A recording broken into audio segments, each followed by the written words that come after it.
কারণ বাজারের জনতা টাওয়ারের নিজস্ব অর্থায়নে এআই হাব করতে চায় কোরিয়া। 22 সেপ্টেম্বর ডাক ও টেলিযোগাযোগ বিভাগের অফিস কক্ষে উপদেষ্টা মোহাম্মদ নাহিদ ইসলামের সাথে সাক্ষাৎকালে কোরিয়া এম্বাসির বাণিজ্য প্রতিনিধি স্যামসু কিম এবং অ্যাকট গ্রুপের প্রধান নির্বাহী এডওয়ার্ড কিম এই আগ্রহ প্রকাশ করেন।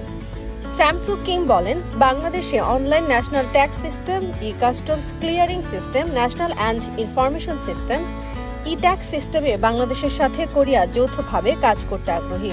উপদেষ্টা নাহিদ ইসলাম বলেন, বাংলাদেশের তরুণরা তথ্য প্রযুক্তিতে আগ্রহী, তাই তাদের তথ্য প্রযুক্তিতে দক্ষ করে গড়ে তোলার জন্য প্রশিক্ষণের ব্যবস্থা করতে হবে। বাংলাদেশের ডিজিটাল অর্থনীতি বিকাশে অনেক কর্মক্ষেত্র তৈরি করা প্রয়োজন। অ্যাকট গ্রুপের প্রধান নির্বাহী এডওয়ার্ড কিম এ2আই বিনিয়োগের আগ্রহ প্রকাশ করলে উপদেষ্টা বলেন, বর্তমানে এ2আই ইউএনডিপির অর্থায়নে চলছে। এবছরে ডিসেম্বরে এ2আই এর সঙ্গে ইউএনডিপির চুক্তি শেষ হয়ে যাবে। তিনি সেক্ষেত্রে এ2আই এর সঙ্গে এডওয়ার্ড কিমকে আলোচনার জন্য বলেন। পাশাপাশি জনতা টাওয়ার তৈরির বিষয়েও হাইটেক পার্ক কর্তৃপক্ষের সাথে আলোচনার জন্য পরামর্শ দেন। স্যামসু কিম বলেন, বাংলাদেশের তথ্য প্রযুক্তিতে অভিজ্ঞ লোকবল থাকলেও তথ্য প্রযুক্তি প্রকৌশলীর অভাব রয়েছে। এক্ষেত্রে তারা বাংলাদেশি তরুণদের প্রশিক্ষণ দিয়ে তথ্য প্রযুক্তি প্রকৌশলী বানাতে আগ্রহী।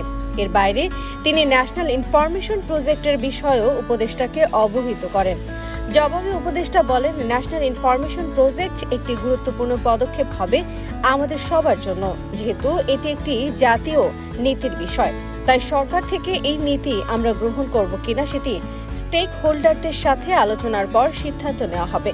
পারস্পরিক দ্বিপাক্ষিক বিষয় সহযোগিতার আশ্বাসের মাধ্যমে আলোচনা শেষ হয়।